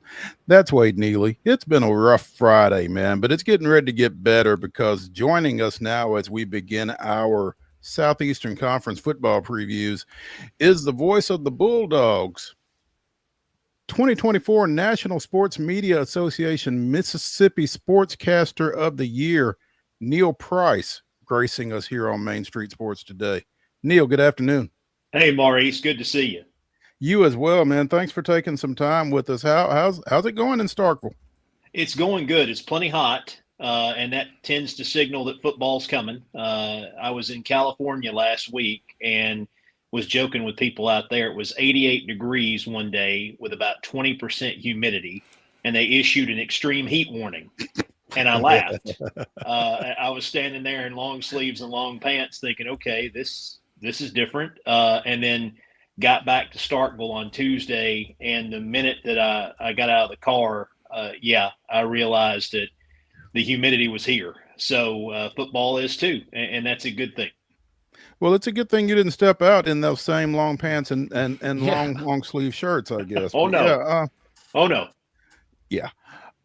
How are things looking in year two of the Jeff Levy era down there? Well, look is the key word. This team looks different than the team that Jeff Levy had in year one, and you can really see it along the offensive and defensive lines. There was an effort made to go into the transfer portal and try and find some size, try and find some people on that defensive line that could be disruptive, could generate a pass rush. That was a real problem for this team a year ago. And then I think they have added some speed both at running back and at wide receiver that can help their offense get to where they want to go. They've added some pieces at quarterback that have given them perhaps the deepest quarterback room that maybe they've ever had at Mississippi State. So there's a lot to like on paper. How would all look in about 3.5 weeks when they get on the field? That's the big question, and that's what we're all trying to figure out.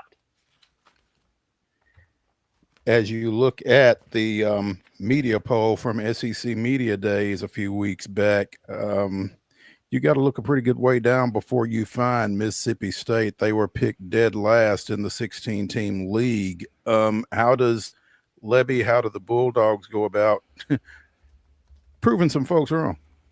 Well, if you live in this part of the world, Maurice, it's kind of like a badge of honor. Even in years where State has had exceptional teams, they've always been picked at the bottom by the media in the SEC. And it's been pretty rare, if you go back and look over the last 20 years, that they finished as low as they've been projected. Now, last year's one of those years where the expectations were pretty low, and unfortunately, State couldn't rise above that. But I do think this year they've got an opportunity, if all those new people can gel together, to surprise some folks. And I'm not saying they're going to go out and win 8 or 10 games, but I think if they could double their win total from a year ago, if they somehow could find 6 wins on a really tough schedule, it would be an exceptional year in year 2 for Jeff Levy.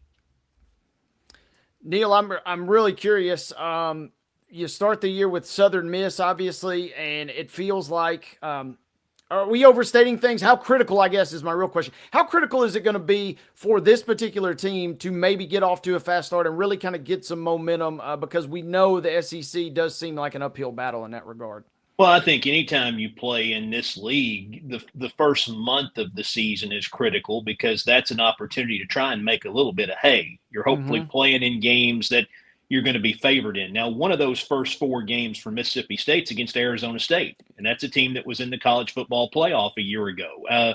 a team that beat State in Tempe. So I think that one is a little bit of an outlier. But if you look at the other 3 games in there, one would think State would be favored to win in 3 of those 4 games. And I think even that Arizona State game being played in Starkville is probably going to be a toss-up by the time it comes around. So, yes, the first 4 games are absolutely critical. And then you've got your SEC opener in the 1st of September, and things begin to really tighten up because State has one of the 2 toughest schedules in the SEC this year. I think Vanderbilt could make a case, too, for having one of the top 2 toughest schedules in the league before the teams ever played. So the guys who were here a year ago, and there aren't a ton of them, they know exactly what to expect because they played all those SEC teams last year. And for some of these new guys, it's going to be an eye-opener, making a step up in a lot of cases from mid-major football to seeing what it's like to play at this level. Neil, while we're talking schedule, man, you mentioned that Arizona State game, and I'd kind of already forgotten about that visit last year. I must admit, though, I'm a little disappointed in the schedule makers. It's a 6:30 kickoff. You got to play that thing at noon and welcome somebody from the West Coast, although it's Arizona State. You got to put them right in the heat of things there in Starkville, do you not? You and I are on the same page on that, but you and I also have no control over the schedule. All that stuff is determined by all that stuff's determined by television these days. I remember when we went to Tempe last year. I usually get to the stadium about 6 hours before kickoff. I go over with the managers and the trainers, and I remember going through security at Sun Devil Stadium, and all the folks who were working security, the event staff folks, were like, "Boy, it's hot out here, isn't it?" Just like trying to plant that seed. Boy, it's hot out here, and it was 100 or 102, I think, that day. But again, it's a dry heat because you're in the desert. So if you're standing directly in the sun, yeah, you're going to get hot. But you know, it wasn't humid like it is here. And even at 6 o'clock, the humidity in the second week of September, third week of September, is going to be palpable. So I would be curious to see if that has any impact on the game at all. But it'll test conditioning for both sides. Certainly, State's practicing in it right now, and I'd be curious to see what happens when you bring a team in from out west where that humidity's not there. But is it an impact at all? Who knows? But I'm with you. Yeah, I was hoping that might wind up at 11 a.m. I was kind of thinking that would be the best thing for the home team in that case. Yeah, 11 a.m. You get it. You get them on perhaps a little bit less sleep coming obviously out there. And I'm always going to think, you know, when Cal came to Neyland Stadium and just you could see the players just wilting on the sidelines almost. So we'll get back. We'll state our claim for future West Coast visits, I guess, with the schedule makers there. Neil, I'm looking through the schedule too, and man, you kind of summed it up best. That is a murderer's row, even by SEC standards. You could maybe make the argument or case that they're going to be an underdog in virtually every game. What are some position groups, or how does maybe Mississippi State find enough of an identity to maybe flip that so they do have a little juice in a couple of those games heading forward? I think it starts with defense. And again, that defense a year ago, I hate to say it, but it's statistically is the worst group defensively that State had put on the field since I arrived here in 2017. And there were some injuries involved there. They had some personnel that, quite frankly, they just had a hard time playing against the caliber of talent you see at this level. And I think that Coleman Hutzler and Jeff Lebby have addressed that. I really do. And it starts up front. You know, they've got a terrific safety named Isaac Smith, all-league player. I don't know that we've really seen how good he can be because everything he did last year, he did without the benefit of any kind of pass rush up front to give him a chance to make plays in the secondary. So they've gone out, they've brought in some guys who have put up some really gaudy numbers. Now, again, not necessarily playing at the P4 level, but playing in mid-major football. And if their games can translate to this level, it gives you some hope that that group is going to be a lot better. I think it starts there. The other piece, while it's not maybe as pressing as it was a year ago, is Blake Shapen, their quarterback, has to stay healthy. Blake's numbers in 4 games before he got hurt against Florida were outstanding. 8 touchdowns, 1 interception, completed close to 70% of his passes. But behind him, they didn't have any depth. So you put a true freshman out there who'd never played a game at this level and now isn't even a part of your team anymore.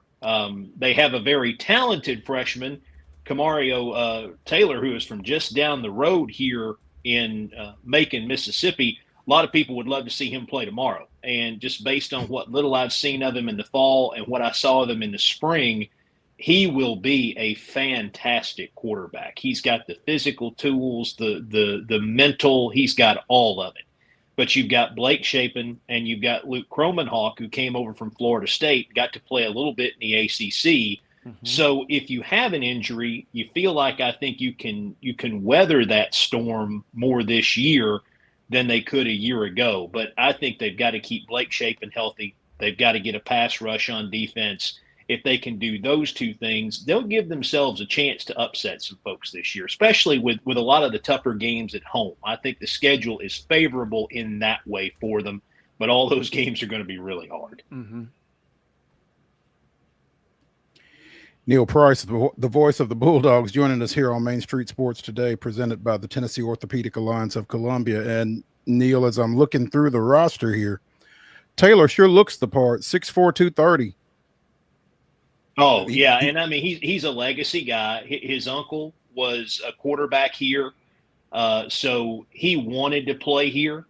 And I'm telling you, the program he comes out of in Macon at Noxubee County, they have produced football. There's a guy in Nashville right now named Jeff Simmons who came out of that same program, and he's pretty good. So Camario's got pedigree. And he is just a freakish athlete. He needs to add a little bit of good weight probably to be able to withstand some of the pressure and some of the hits that you take playing in the SEC.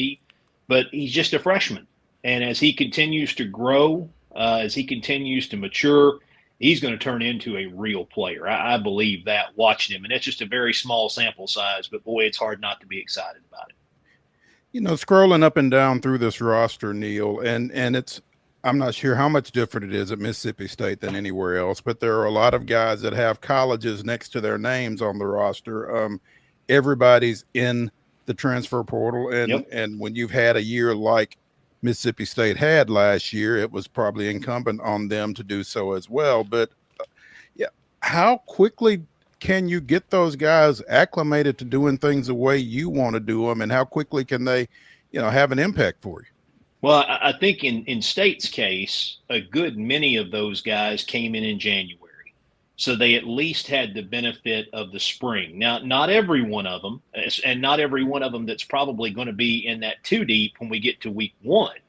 But the bulk of them got here in January. They got to go through spring. They got to learn either the offense or the defense and get acclimated in that way. And then they've been here for off-season workouts, strength and conditioning, all that. So I think that part's helpful. The guys who are getting thrown into the fire who just got here in June and these last 3 or 4 days since camp has started are their first experience being on the field and being in that situation where they're asked to execute at a high level, and their study has come from video primarily or just looking through the playbook.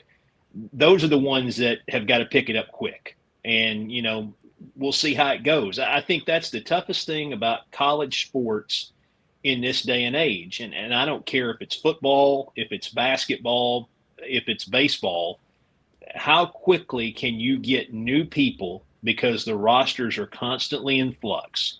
How quickly can you get those people acclimated? How quick can you build chemistry? Mike Leach used to say this is not something you can put in a microwave. It takes time. This is more of a slow cooker approach than it is a microwave approach. So that's the $1 million question. It really is. How quick does it come together? And that's not just for State. That's for every team, regardless of how high you're projected or how low you're projected. Does it all pan out? You and Wade talked a little bit about the schedule. Got Arizona State coming in week 2, but you open August 30th at Southern Miss.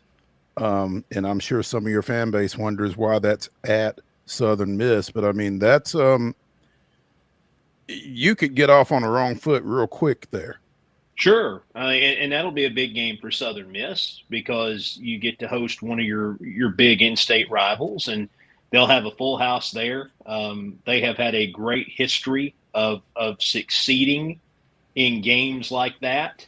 Even when they've been on the road, they've had a great history of having success in those games. So, yeah, State doesn't have a breather going in. They've got to find a way to rally around one another going into a hostile place to play. And you're playing at 11 o'clock in the morning, right out of the chute to start the season. So, yeah, the start is super important. They need to get off to a good start before they can come back home and try to get their legs under before SEC play starts. But, yeah, people here aren't surprised necessarily that the game is at Southern Miss. State's had a history, too, if you go back and look, of going on the road and playing against programs, not only like Southern Miss, but they're going to Troy in a few years to play a game. I know you've been up in Murfreesboro, Mo, in the last little bit. Shortly after I graduated, State went to Murfreesboro and played middle. So they've done this before. I imagine they'll continue to do it. It's just something that's always been a part of the way they've scheduled here. You know, to Wade's point, it looks like they could very well be an underdog in each game they play in Southeastern Conference play, but opening at home against Tennessee on the 27th. But, you know, is there an SEC matchup, Neil, that you kind of point to and say, this one is where we can kind of plant our flag maybe? And if so, how far down is it? I don't know that you'll find anybody in this league who will look at an SEC game and say, yeah, that's the one we think we can take advantage of. Not publicly, at least. Yeah, listen, there's so much parity, and I know where State was a year ago, but in the era that we're in, where people can go out and rebuild rosters over a course of months, you just never know. I think where State's got to try to take advantage. There are some really difficult home games in the SEC on their schedule. But I think if you're going to take advantage of one somewhere, it's going to have to be one of those in your stadium, because trying to win on the road in this league is one of the hardest things, I think, in sports. Neil, I wanted to ask you, you've been around the program for a while, and, we certainly have seen, some very highs. I'm thinking college football playoff #1 ranking. And right now, I just gauge, if you will, for us, the temperature meter, maybe not necessarily give us the fans kind of vibe right now, and how many wins or how many losses would it take to kind of really get the fan base kind of to believe again? Are they really believing at the moment in this program?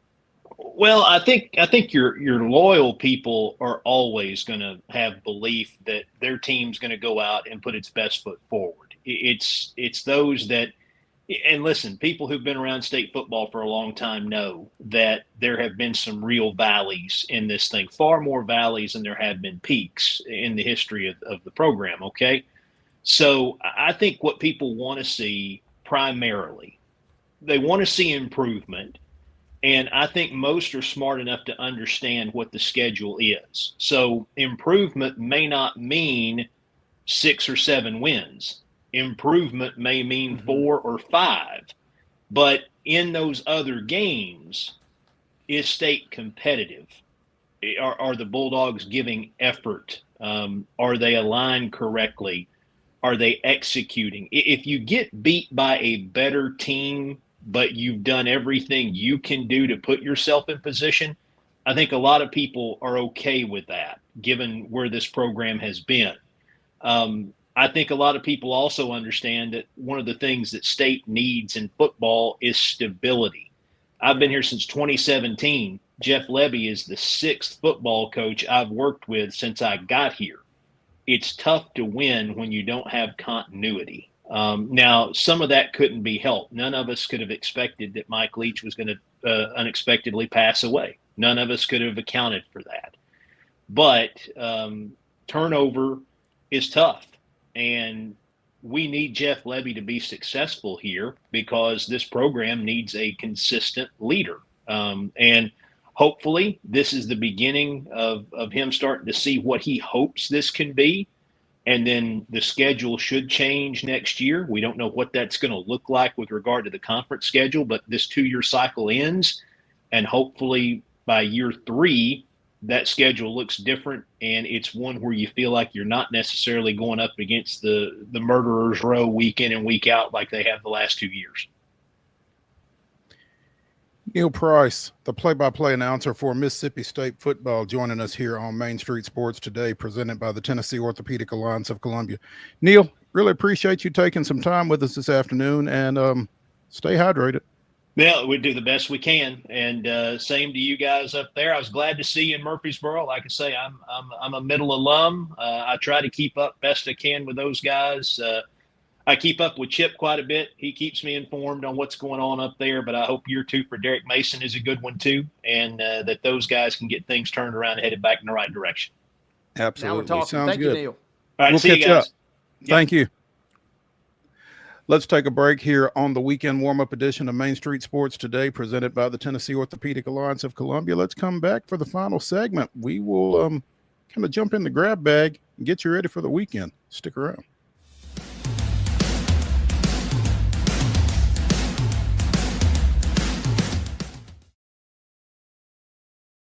Being in Tennessee, we wanted to try to keep it as local as possible, so we have an entire section of our menu that is just dedicated to local whiskeys like Uncle Nearest, Jack Daniels, of course, George Dickel, Nelson Brothers, Greenbrier whiskey, and all of our taps are all local. From 2 o'clock until midnight, we've got food every day for you guys. A good handful of appetizers, some entrees, and a couple salads and things like that. My name is Ethan Kanata. Please come down and see us at the Pick Lobby Bar here at the Omni in Nashville. At Delta Dental of Tennessee, we know our success begins and ends with providing superior quality service, and that includes serving those who need it most. This year, we're celebrating 25 years of giving back to the community we call home. Delta Dental, along with our Smile 180 Foundation, supports Tennessee's dental colleges and oral health education, children's hospitals, free and reduced cost dental clinics, and other like-minded charities. Here's to the next 25 plus years of ensuring healthy smiles. There's a line that links us all. Most of the time, we don't even think about it. But it's everywhere. Illuminating our neighborhoods, empowering our businesses, and helping us to recharge. Whether it comes from our grids, the sun, or a kind heart, we believe in the power of good energy. And as your family and region continue to grow, you can trust that we'll always be there for you. Middle Tennessee Electric, bringing good energy.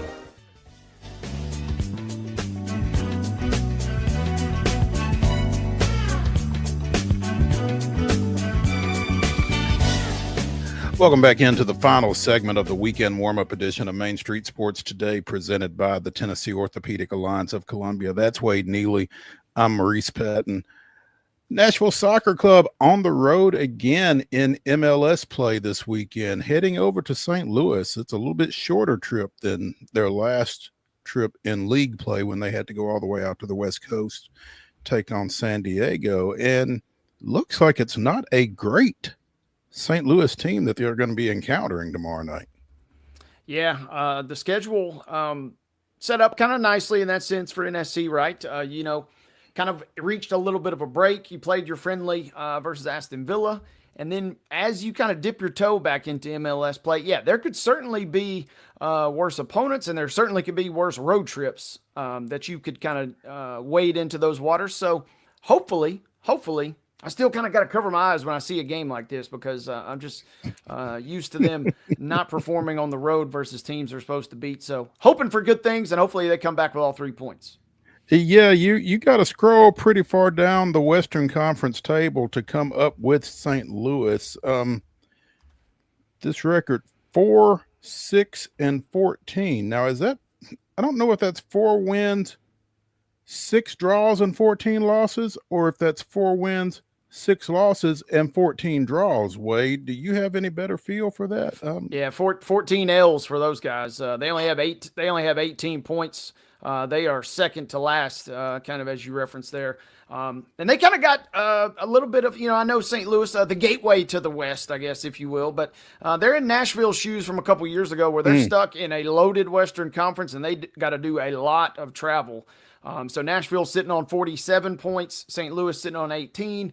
Everything kind of points to NSC getting 3 points and coming out of there with a victory. But I'll believe it when I see it, and hopefully we're talking about them Monday picking up a nice win.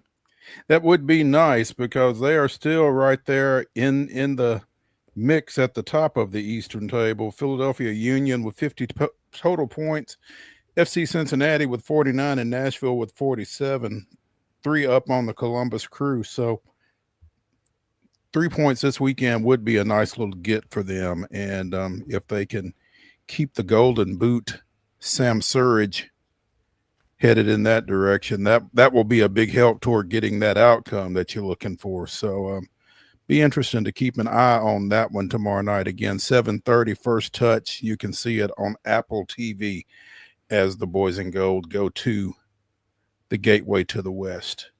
Hey, real quick, it'd be nice to get all 3 there. You'll maybe you live with the draw, but it'd be nice to get all 3. You got a tricky road trip up to New York, who will be definitely a step up, and in the Eastern Conference next week. So it'd be nice to go ahead and do some heavy lifting this weekend. Yeah, and again, as we talk about that schedule, we went through that flurry of games there through June and July. They won't play after tomorrow night until next Saturday, I guess. Next Sunday even. Yeah, the 17th. So a little bit of a break. The schedule will crank up, and you will start squeezing, fingers crossed, squeeze in a couple U.S. Open matchups, but they still got one of those lurking in the middle of September. So the schedule will kind of narrow as we get closer toward the end of the regular season here, but enjoy the rest while you got it. Absolutely. NASCAR Cup Series goes to Watkins Glen this weekend after William Byron picked up a win out at Iowa this past weekend. Watson Glen, road course, SVG Invitational, right?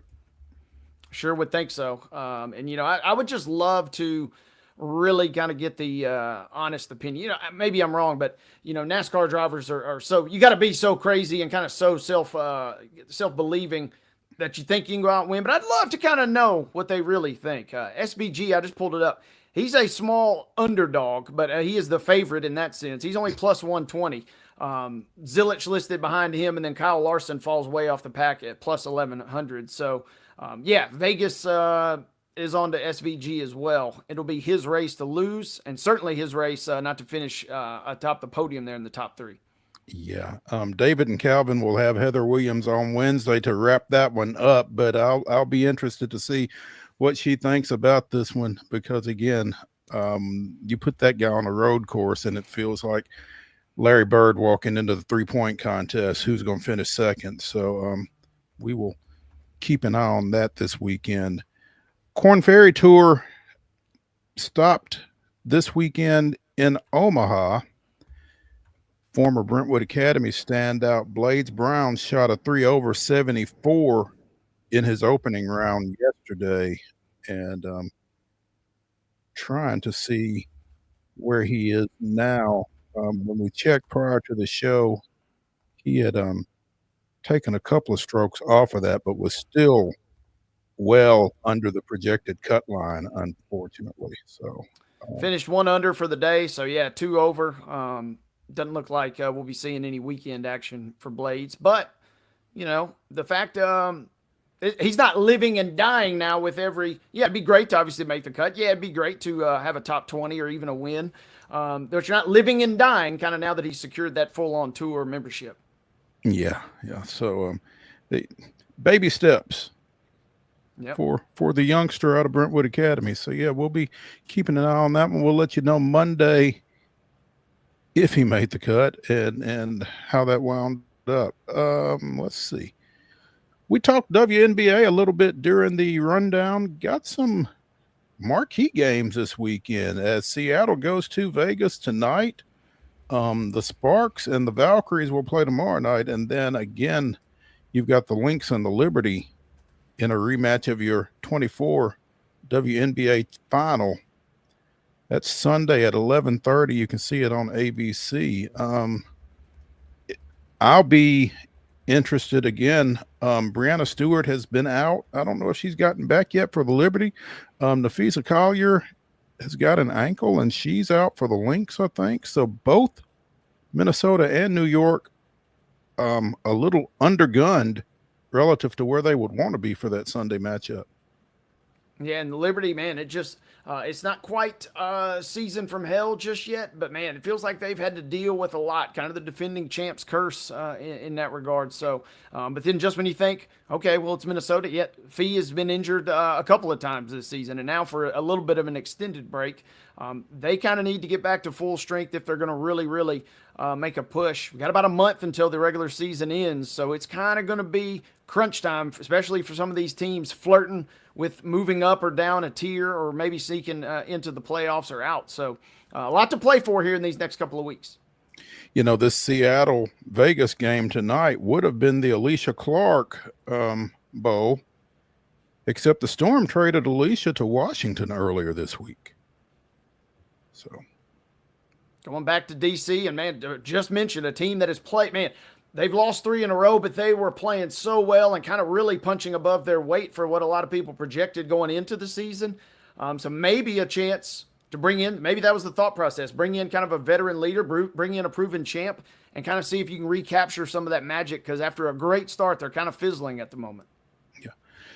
Meanwhile, Alyssa Thomas with an 18-point, 11 rebound, 10 assist performance last night for the Mercury in a 95-80 win over the Fever, posted her 3rd consecutive triple-double, which had never been done before in WNBA play. So congrats to the former Maryland Terrapin. She will be going for her 4th straight triple-double Sunday when Atlanta comes to town.